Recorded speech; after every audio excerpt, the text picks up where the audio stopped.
Dans cette série, nous allons voir ce qui fait que l'on peut enclencher, sans le faire exprès, différentes façons d'agir qui vont montrer à notre partenaire de vie que l'on n'est pas bien avec lui et induire un faux message dans son inconscient, dans son subconscient, pour que en fait cette personne se retrouve à agir comme on ne le désire pas. Eh bien, tu te poses la question si la personne t'aime.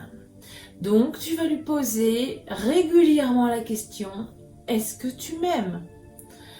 Cette question vient aussi de l'idée que l'on ne peut pas vous aimer.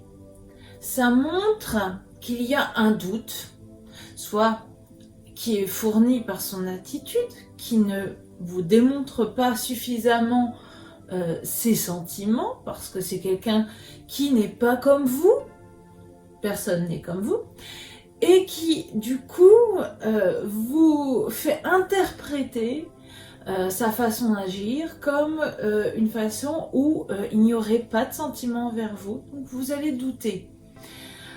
Mais quand vous êtes moins fatigué, par exemple, cette personne va pas forcément changer sa façon d'interagir, mais vous allez avoir la sensation qu'elle vous aime plus.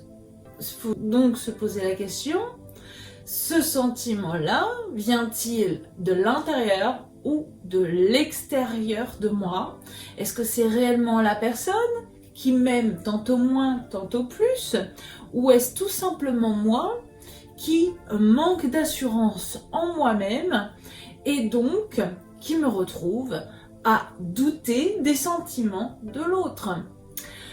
Votre partenaire de vie, au bout d'un moment, quand vous lui posez cette question, vous lui induisez la sensation qu'il n'en fait pas assez.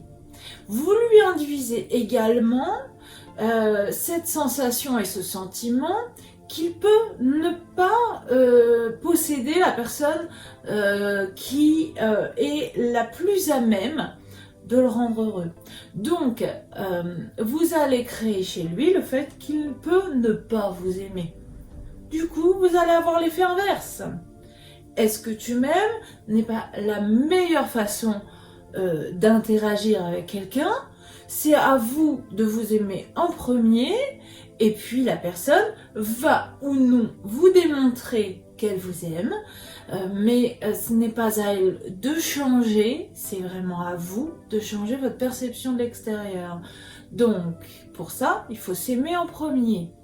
Quand on pose cette question, à chaque fois que j'ai eu des personnes que j'ai pu aider qui avaient tendance à poser cette question, c'est tout simplement qu'ils intérieurement ne se sentaient pas bien. Donc il faut interagir au plus tôt parce que vous allez mettre plein de choses sur le dos des autres qui sont, entre guillemets, votre propre incertitude.